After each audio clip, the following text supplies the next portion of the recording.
구원상담 4번 지옥 계시록 20장 10절 말씀. 또 저희를 미혹하는 마귀가 불과 유황못에 던지우니 거기는 그 짐승과 거짓 선지자도 있어 세세토록 밤낮 괴로움을 받으리라.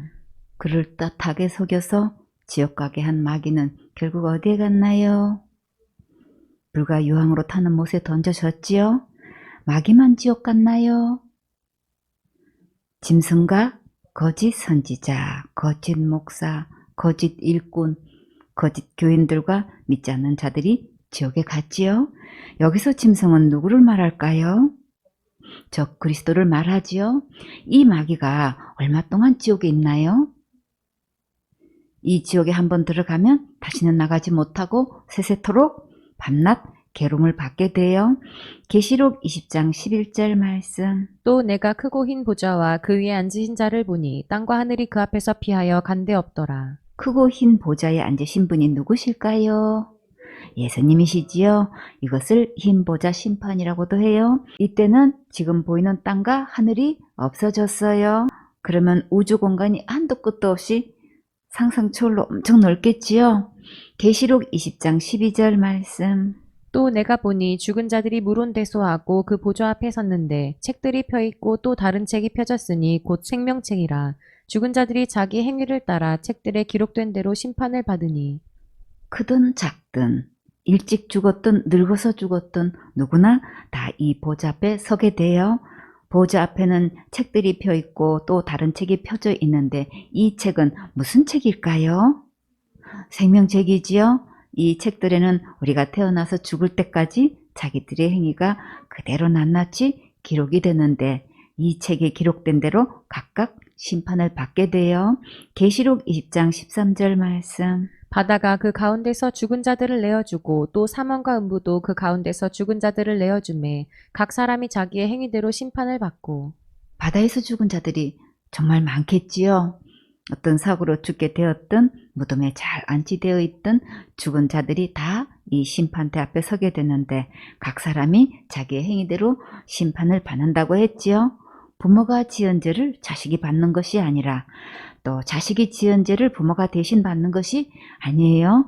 부모는 부모대로, 자식은 자식대로, 부부는 부부대로 각 사람이 자기 행위대로 심판을 받게 돼요. 계시록 20장 14절 말씀. 사망과 음부도 불못에 던지우니 이것은 둘째 사망 곧 불못이라. 이제는 죽는 것 자체도 끝이 났고 음부도 끝이 나서 다 불못에 던져지게 돼요. 이것을 둘째 사망이라고 해요. 엄마 모태에서 태어나서 육신으로 한번 죽게 되고 또 영혼이 하나님과 영원히 헤어져서 지옥 갈 때 죽는 것으로 말씀하셨어요. 둘째 사망은 곧 불못이라고도 하고 지옥이라고도 해요. 계시록 20장 15절 말씀. 누구든지 생명책에 기록되지 못한 자는 불못에 던지우더라. 예수님의 최종 심판은 무엇인가요? 내가 무슨 죄를 지어서 지옥 가는 것이 아니고 내 이름이 생명책에 기록되지 않아서 지옥 가는 거예요. 그러면 생명책에 내 이름이 기록되려면 어떻게 해야 하나요?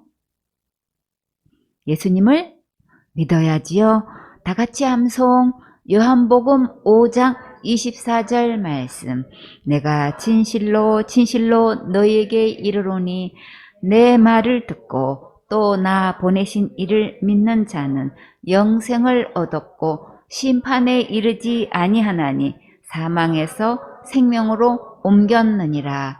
요한복음 5장 24절 말씀. 아멘. 예수님의 말씀을 듣고 예수님의 말씀을 믿을 때 내 이름이 생명책에 기록될 수 있어요. 최종 결론은 내가 무슨 큰 죄를 지어서 지옥 가는 것이 아니고 예수님을 안 믿어서 지옥 가는 거예요. 이것을 분명히 분별해야 복음을 깨달을 수 있어요. 자살죄 지어서 지옥 가는 것이 아니고 지옥 갈 모든 죄를 영원히 용서하신 예수님을 안 믿어서 지옥 가요. 그러니까 이제부터 지옥 갈 모든 죄를 영원히 용서하신 진짜 예수님을 믿으세요. 그러면 내 이름이 생명책에 기록되어서 절대 지옥 가지 않고 확실하게 천국에 들어갈 수 있어요. 우리 꿈나무들, 자기 이름이 생명책에 기록되었습니까? 참 잘했어요. 책으로 잘한 거예요. 계시록 21장 8절 말씀. 그러나 두려워하는 자들과 믿지 아니하는 자들과 흉악한 자들과 살인자들과 행음자들과 술객들과 우상 숭배자들과 모든 거짓말하는 자들은 불과 유황으로 타는 못에 참여하리니 이것이 둘째 사망이라. 최초의 두려움이 어떻게 왔을까요? 에덴 동산에서 선악과 사건 이후에 두려움이 왔지요. 창세기 3장 6절에 여자가 그 나무를 본즉 먹음직도 하고 보암직도 하고 지혜롭게 할 만큼 탐스럽기도 한 나무인지라. 여자가 그 실과를 따먹고 자기와 함께한 남편에게도 주매 그도 먹은지라. 이에 그들의 눈이 밝아 자기들의 몸이 벗은 줄을 알고 무화과 나무 잎을 엮어 치마를 하였더라. 그들이 날이 서늘할 때에 동산에 거니시는 여호와 하나님의 음성을 듣고 아담과 그 아내가 여호와 하나님의 낯을 피하여 동산나무 사이에 숨은지라. 여호와 하나님이 아담을 부르시며 그에게 이르시되 내가 어디 있느냐. 가로되 내가 동산에서 하나님의 소리를 듣고 내가 벗었으므로 두려워하여 숨었나이다. 최초의 두려움은 하나님을 상실했기 때문에 온 거지요. 하나님 되려고 선악과를 먹었는데 하나님은 되지 않고 자기의 벗은 것을 보게 되었어요. 무화과 잎으로 치마를 삼았지만 아담이 하나님의 소리를 들었을 때 두려워서 나무 뒤에 숨었지요. 거룩하신 하나님의 옷이 벗겨진 자신들의 모습을 보고 크게 충격을 받았고 마음의 주인이 바뀐 뒤로 이렇게 최초의 두려움이 시작되었어요. 본문 말씀에 두려워하는 자는 곧 예수님의 주인이 되지 않는 자들이에요. 본문 말씀에 믿지 않는 자들과 하나님께서 믿지 않는 자들을 어떻게 보고 계셨나요? 지옥 갈 죄로 보고 계시지요? 요한복음 16장 9절에 죄에 대하여람은 저희가 나를 믿지 아니하며 큰 죄 짓고 자살죄를 지어서 지옥 가는 게 아니고 지옥 갈 모든 죄를 영원히 용서하신 예수님을 믿지 않아서 지옥 가는 거예요.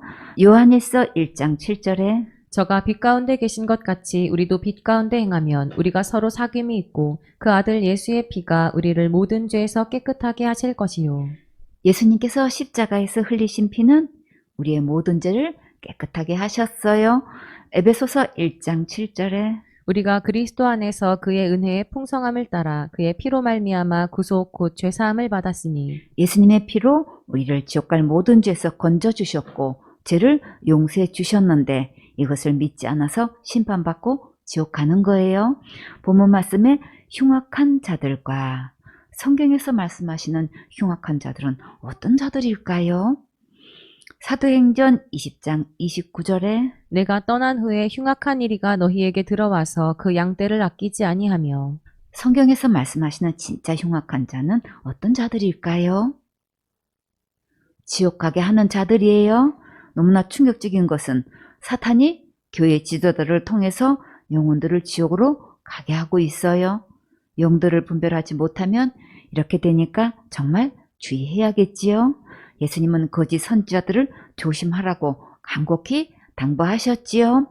본문 말씀에 살인자들과 출애굽기 20장 13절에 살인하지 말지니라. 몇 계명인가요? 6계명이지요. 사람들은 뉴스에 나오는 나쁜 자들만 살인죄를 저지를 줄 알고 있지요. 근데 성경에서 보면 누가 누구에게 매일 살인죄를 짓고 있나요? 집안 식구지요. 요한일서 3장 15절에 그 형제를 미워하는 자마다 살인하는 자니 살인하는 자마다 영생이 그 속에 거하지 아니하는 것을 너희가 아는 바라. 성경에서 살인은 미워하는 것을 살인으로 계산하셨지요. 그러면 우리가 살면서 누구를 제일 미워했나요? 가장 가까운 가족을 미워했지요. 없어서는 안 될 남편과 아내를 미워하고 부모를 미워하고 형제와 자식을 미워하며 살아가고 있어요. 하나님은 이렇게 미워하는 것을 모두 살인 행위로 보고 계셔요. 살인은 마음으로부터 시작되기 때문에 안 지은 자가 아무도 없지요. 최초의 살인 행위는 어디서부터 왔나요? 아담이 하나님의 말씀을 버리고 떠난 데서 왔지요. 사람의 창조주 하나님을 버리고 떠난 행위는 곧 자살 행위예요. 그렇기 때문에 우리는 모두 살인했고 다 자살죄 지었어요. 수없이 살인하면 무슨 범인인가요? 연쇄살인범이 되지요. 본인이 바로 연쇄살인범이라는 것이 정말 깨달아졌나요? 연쇄 살인범은 죽으면 어디 갈까요? 지옥 가지요. 그래서 우리는 율법으로 보면 모두 지옥 갈 수밖에 없는 죄인이 정말 맞지요. 본문 말씀에 행음자들과 간음죄는 10계명 중에 몇 계명인가요? 7계명이지요. 출애굽기 20장 14절에 간음하지 말지니라. 하나님께서 분명히 간음하지 말라고 하셨지요. 율법에서 간음은 부부가 아닌 남녀가 관계를 실행했을 때를 간음으로 보고 있어요. 그러나 예수님은 이 간음죄를 어디서부터 간음죄로 보셨나요? 마태복음 5장 27절에 또 간음치 말라 하였다는 것을 너희가 들었으나 나는 너희에게 이르노니 여자를 보고 음욕을 품는 자마다 마음에 이미 간음하였느니라. 예수님은 이미 마음으로부터 음욕만 품어도 간음죄로 보고 계시지요. 하나님께서 사람끼리의 죄만 간음죄로 여기시지 않고 하나님과의 관계에서도 영적 간음죄로 여기셨어요. 에스겔 23장 35절에 그러므로 나 주 여호와가 말하노라. 내가 나를 잊었고 또 나를 내 등 뒤에 버렸은즉 너는 내 음란과 내 음행의 죄를 담당할지니라 하시니라. 본 남편을 버리고 외간 남자 따라간 것은 분명히 음란 행위 맞지요. 우리가 하나님을 버리고 마귀 따라간 것은 영적으로 음란 행위로 보고 계셔요. 그러면 우리는 큰절한 죄는 다 지었지요. 이렇게 율법으로 음란죄 지으면 어디 가나요? 지옥 가지요. 본문 말씀에 우상 숭배자들과 하나님께 예배 드리지 않고 다른 신에게 숭배하면 어떤 죄로 여기실까요? 출애굽기 20장 1절에 하나님이 이 모든 말씀으로 일러 가라사대 나는 너를 애굽 땅 종되었던 집에서 인도하여 낸 너의 하나님 여호와로라. 너는 나 외에는 다른 신들을 내게 있게 말지니라. 너를 위하여 새긴 우상을 만들지 말고 또 위로 하늘에 있는 것이나 아래로 땅에 있는 것이나 땅 아래 물속에 있는 것에 아무 형상이든지 만들지 말며 그것들에게 절하지 말며 그것들을 섬기지 말라. 나 여호와 너의 하나님은 질투하는 하나님인즉 나를 미워하는 자의 죄를 갚되 아비로부터 아들에게로 3, 4대까지 이르게 하거니와 나를 사랑하고 내 계명을 지키는 자에게는 1000대까지 은혜를 베푸느니라. 하나님 외에 다른 신을 섬기고 절하는 것은 다 우상을 숭배하는 것으로 보고 계셔요.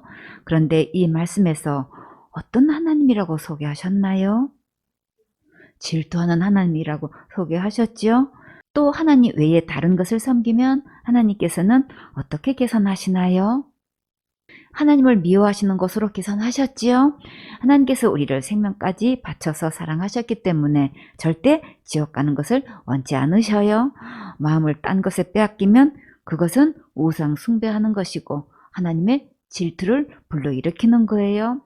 하나님을 미워하는 것은 반드시 죄를 갚되 자손 3, 4대까지 갖는다고 말씀하셨지요.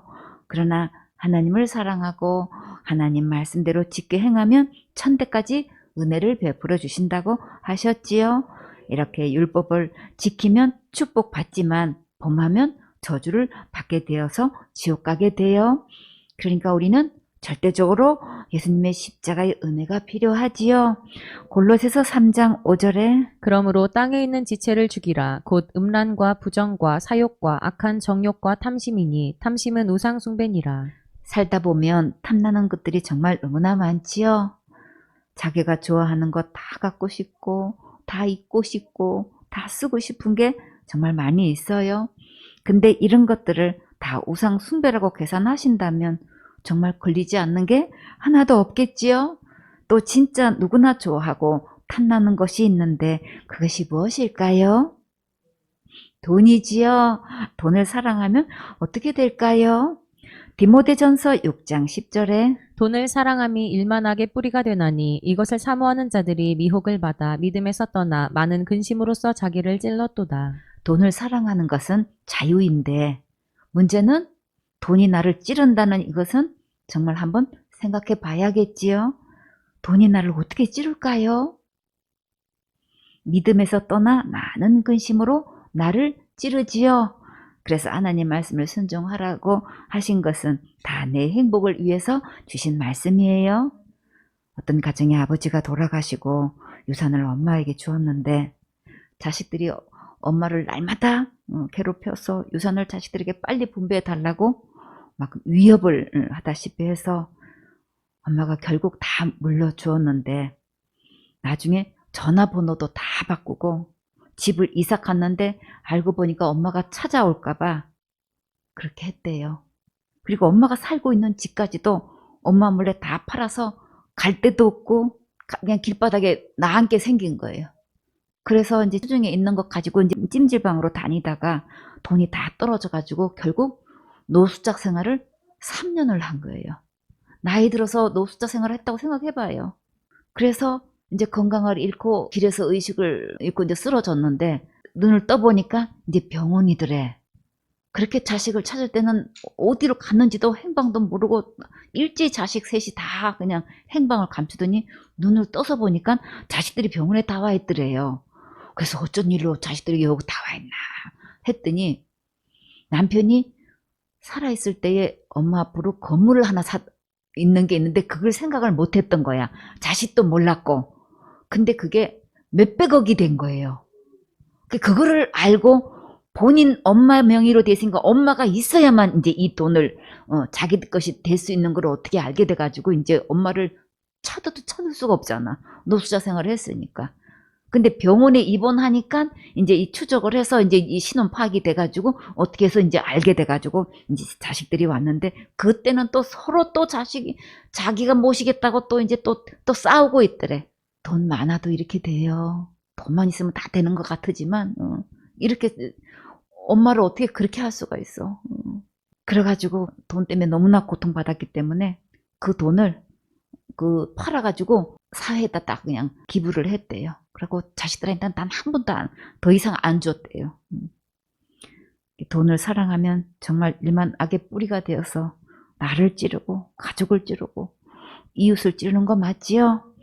출애굽기 20장 17절에 내 이웃의 집을 탐내지 말지니라. 내 이웃의 아내나 그의 남종이나 그의 여종이나 그의 소나 그의 낙이나 무릇 내 이웃의 소유를 탐내지 말지니라.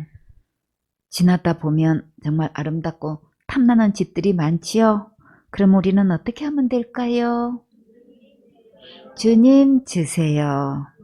우리가 집은 그렇게 기도하면 되는데 이웃의 아내나 남편을 달라고 기도하면 그것은 절대 안 되겠지요? 그럼 어떻게 기도하면 될까요?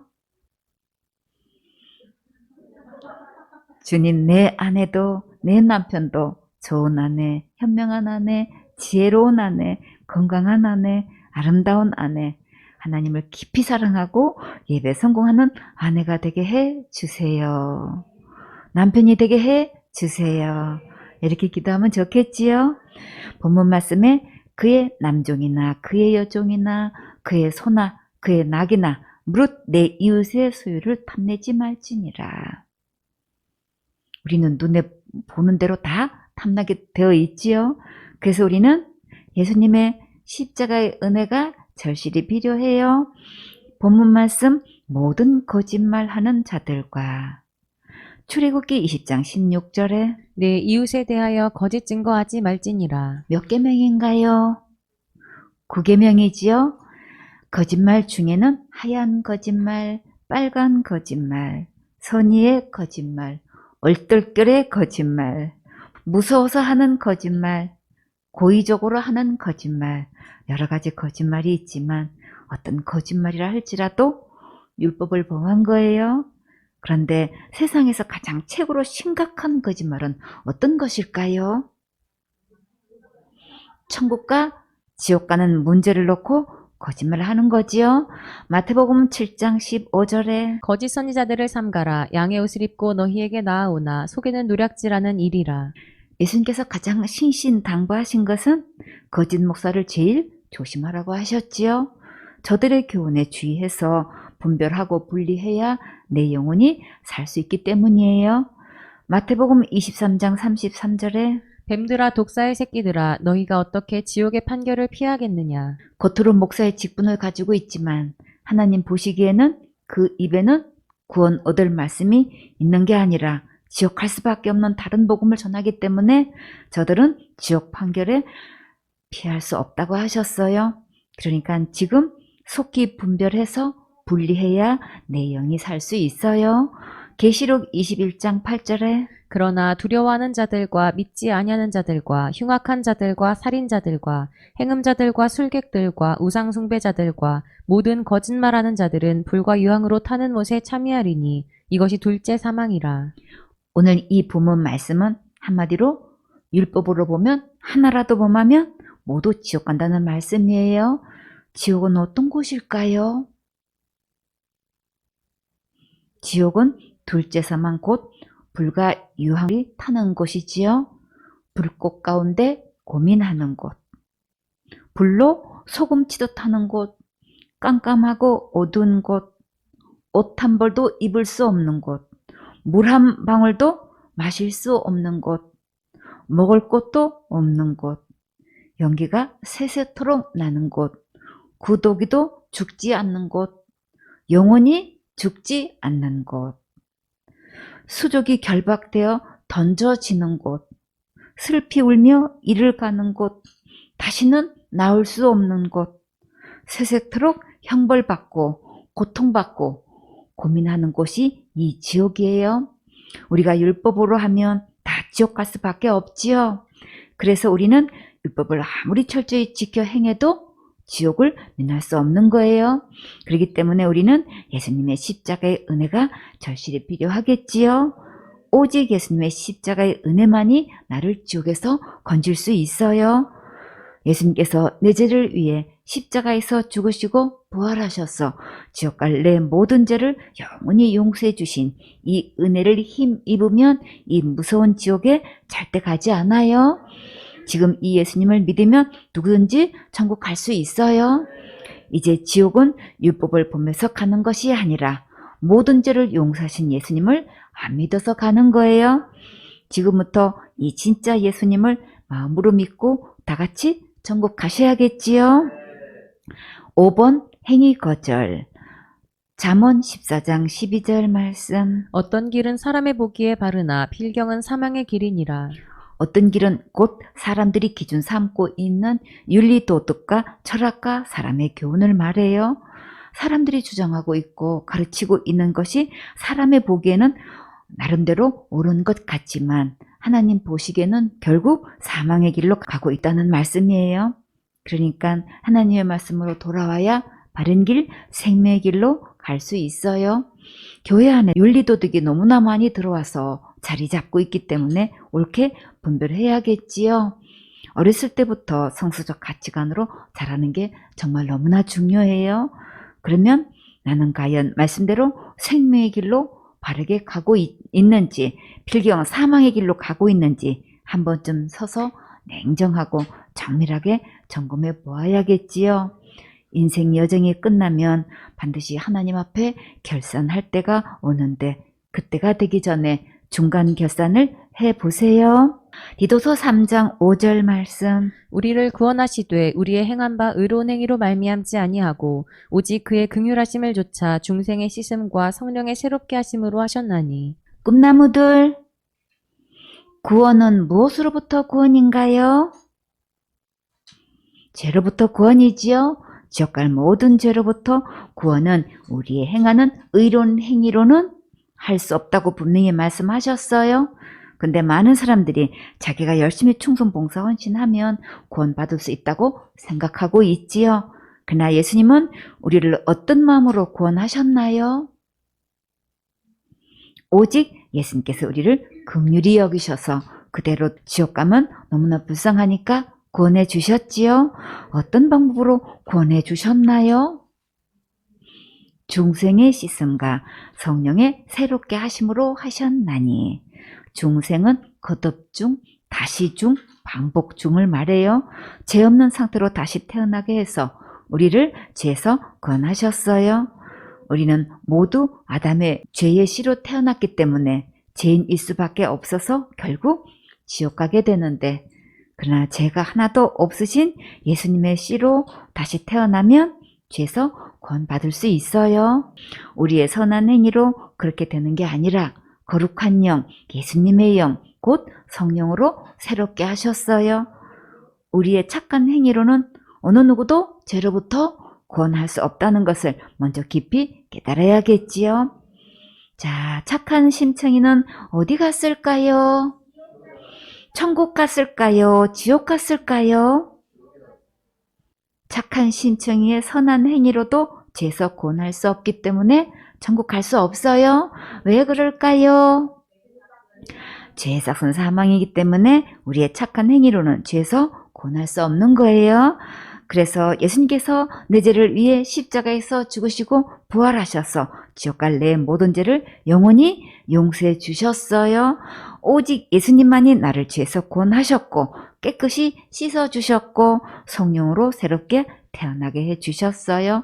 그래서 하나님은 우리의 행위를 거절하셔요. 이사야 64장 6절 말씀. 대저 우리는 다 부정한 자 같아서 우리의 의는 다 더러운 옷 같으며 우리는 다 쇠폐함이 잎사귀 같으므로 우리의 죄악이 바람같이 우리를 몰아가나이다. 대저라는 뜻은 대체로 보아스란 뜻이에요. 우리는 다 부정한 자 같다고 했는데 부정한 자 속에는 누구도 포함될까요? 나도 포함되지요. 부정하다는 것은 깨끗하지 못한 것을 말해요. 무엇이 부정한가요? 우리의 의가 깨끗지 않은 더러운 옷 같다고 하셨지요? 여러분은 이런 더러운 옷을 입고 싶으세요? 아니지요. 우리 행위가 사람들 보기에는 아무리 깨끗해 보여도 하나님 보시기에는 깨끗지 않은 거예요. 또 우리를 쇠폐한 잎사귀 같다고 하셨지요. 쇠폐한 것은 쇠하여 패망하는 것을 말해요. 잎사귀가 쇠폐하면 부서져서 바람 불면 다 날아가 버리지요. 그런 것처럼 우리의 죄악이 바람같이 우리를 몰아가고 있어요. 우리의 죄악이 어디로 몰아갈까요? 지옥으로 몰아가지요. 그러니까 우리의 의가 아무리 많아도 그 옷 입고는 천국 갈 수 없다는 말씀이에요. 우리가 행하는 선한 행위가 어떻게 돌아올 수 있을까요? 우리가 서로 선한 일들을 많이 하면 살기에 참 좋겠지요. 외롭고 불쌍한 이웃들을 돕고 일평생 벌어서 모은 것을 장학재단에 기부하고 전 재산을 나라를 위해 내놓았다는 이런 좋은 소식들을 들으면 정말 마음이 훈훈하지요. 그런데 천국은 거룩한 나라라서 하나님만큼 의롭고 깨끗해야만 들어갈 수 있기 때문에 우리가 행한 좋은 일들을 많이 했어도 거룩하신 하나님 앞에는 설 수 없어요.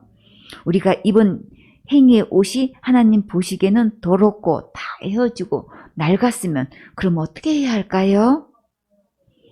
더러운 옷은 빨리 벗어버려야겠지요. 그래야 하나님께서 깨끗하고 거룩하고 아름다운 의의 옷을 입혀주셔요. 오직 이 예수님의 옷을 입어야만 천국에 들어갈 수 있어요. 사도행전 15장 1절 말씀. 어떤 사람들이 유대로부터 내려와서 형제들을 가르치되 너희가 모세의 법대로 할례를 받지 아니하면 능히 구원을 얻지 못하리라 하니. 수리아 안독 교회에는 바울과 바나바가 목회하고 있는 곳이에요. 바울과 바나바가 1차 전도여행을 다녀온 후에 수리아 안디옥 교회에서 일어난 큰 사건이에요. 유대로부터 어떤 사람들이 내려와서 바울과 바나바의 허락도 없이 형제들을 가르치고 있었는데 하나님의 일에는 먼저 철저한 질서 아래 진행되어야 바르게 갈 수 있지요. 그런데 이들은 전혀 질서 아래 있지 않고 형제들을 가르치는데 그 내용에 큰 문제가 있었어요. 이들은 예수님의 십자가의 은혜의 복음이 아니고 율법을 지켜야 구원받는다고 가르치고 있는 거예요. 할례는 남자 아기가 태어나면 8일 만에 생식기 끝에 껍질을 끊어내는 의식을 했어요. 의학적으로는 이걸 뭐라고 하나요? 복용수술이라고 하지요. 이것은 하나님의 택한 백성이 되었다는 표시로 이렇게 아브라함 때부터 내려온 예식이었어요. 구원은 죄로부터 구원인데 정말 할례 받으면 구원을 받을 수 있을까요? 아니지요.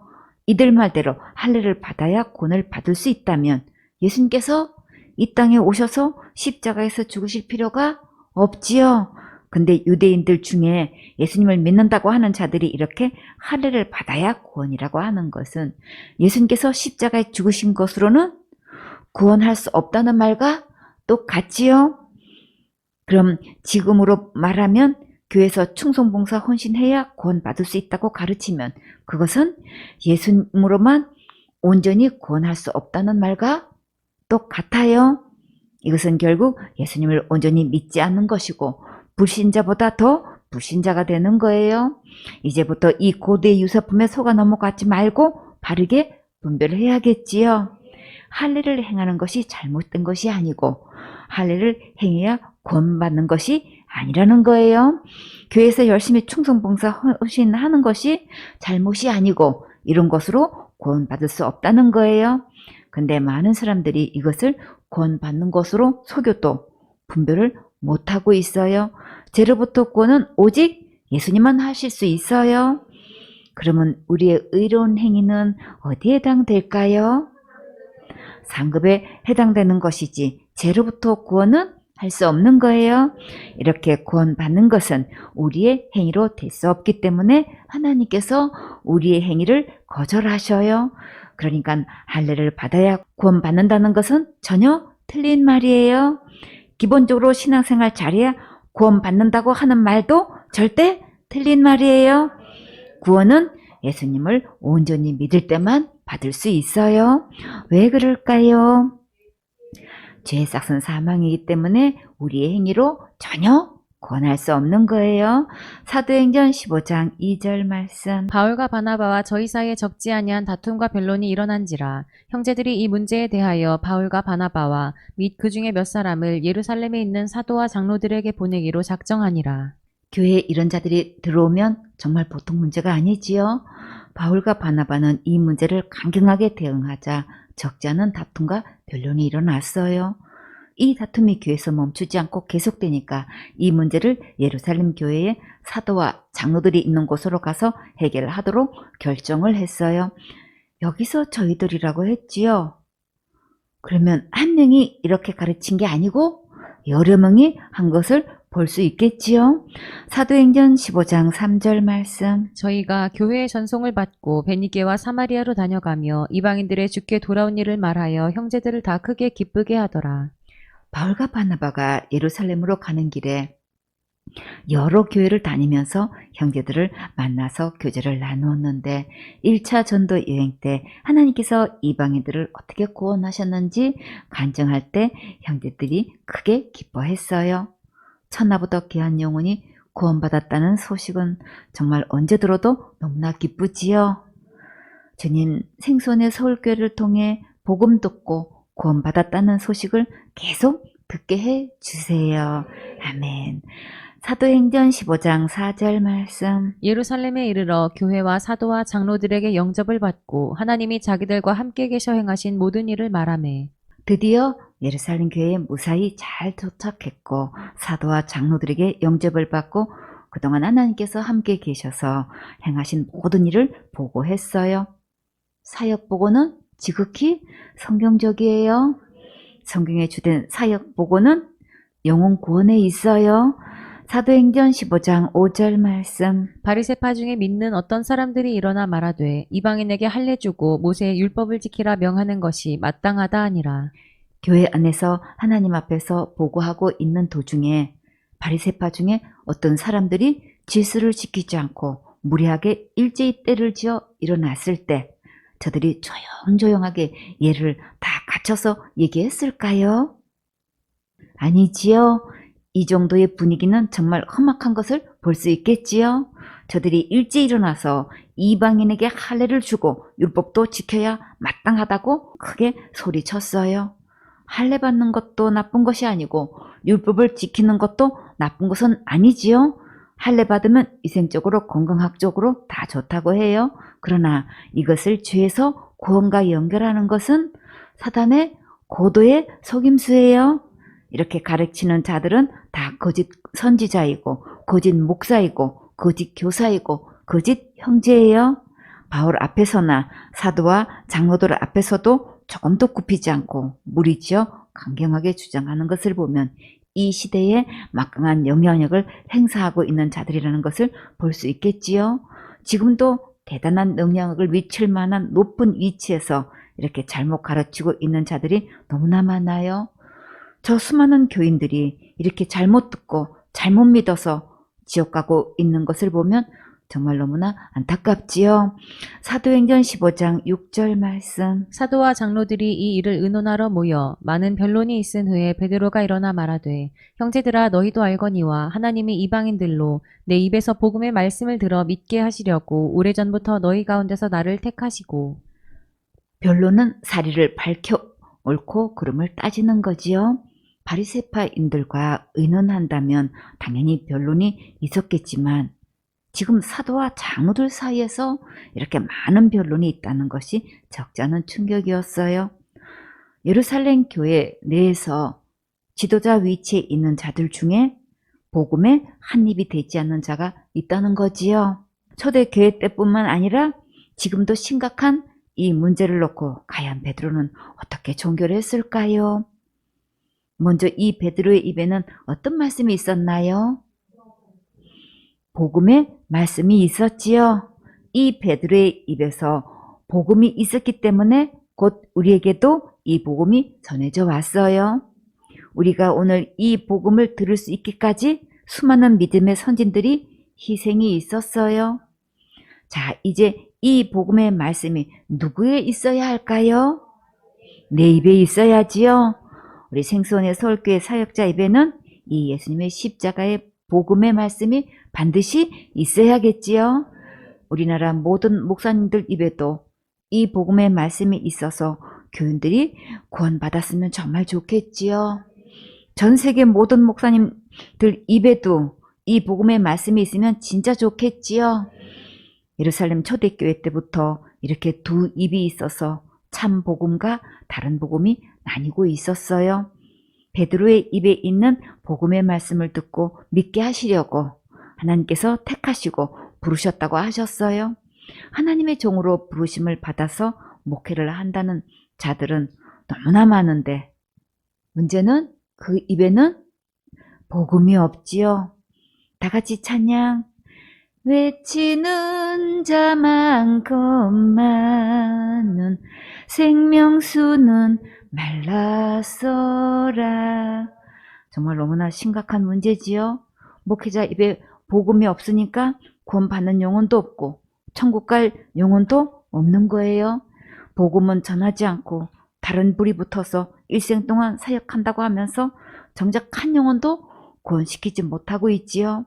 자신도 복음이 무엇인지 깨닫지 못하고 교인들에게 행위만 강조하고 있으니 정말 답답하지요. 겸손하면 이 복음을 듣고 구원받아 천국 갈 수 있는 길을 가르칠 수 있을 텐데 기회를 놓치고 있어요. 초대교회 때부터 이런 자들이 예루살렘에만 해도 율법을 지켜야 하고 할례를 받아야 구원받는다고 믿는 자들이 수만 명이 있었어요. 사도행전 21장 17절에 예루살렘에 이르니 형제들이 우리를 기꺼이 영접하거늘 그 이튿날 바울이 우리와 함께 야고보에게로 들어가니 장로들도 다 있더라. 바울이 문안하고 하나님이 자기의 봉사로 말미암아 이방 가운데서 하신 일을 낱낱이 고하니 저희가 듣고 하나님께 영광을 돌리고 바울더러 이르되 형제여 그대도 보는 바에 유대인 중에 믿는 자 수만 명이 있으니 다 율법에 열심 있는 자라. 내가 이방에 있는 모든 유대인을 가르치되 모세를 배반하고 아들들에게 할례를 하지 말고 또 규모를 지키지 말라 한다 함을 저희가 들었도다. 이런 자들이 바울을 수없이 따라나가면서 죽이려고 했었지요. 그러나 전적인 주님의 도우심과 인도하심으로 계속 복음을 전할 수 있었어요. 같은 믿음, 같은 입이 되지 않으면 결국 이렇게 대형 사고를 치게 되고 각각 인생 여정이 끝날 때 서로 다른 곳에 가게 돼요. 예수님을 믿는다고 하면서 또 다른 행위를 요구하면 아무도 천국에 갈 수 없는 결과를 낳게 돼요. 천국은 오직 예수님의 십자가의 은혜로만 믿고 가는 거예요. 사도행전 15장 8절 말씀. 또 마음을 아시는 하나님이 우리에게와 같이 저희에게도 성령을 주어 증거하시고 또 마음을 아시는 하나님이 우리 어떤 마음을 아신다고 하셨을까요? 우리는 스스로 제 문제를 해결할 수 없다는 것을 하나님께서 너무나 잘 아시지요. 그래서 어떻게 하셨나요? 유대인이든 이방인이든 동일하게 성령을 주셨지요. 또 구원도 주셨고 영생도 주셨고 제삼도 주셨고 하나님의 자녀되는 권세도 주셨어요. 이 모든 것을 우리에게 은혜로 선물로 주셨지요. 자, 여러분이 이 모든 선물을 받았습니까? 그러면 여러분은 최고로 행복한 주인공이에요. 아멘.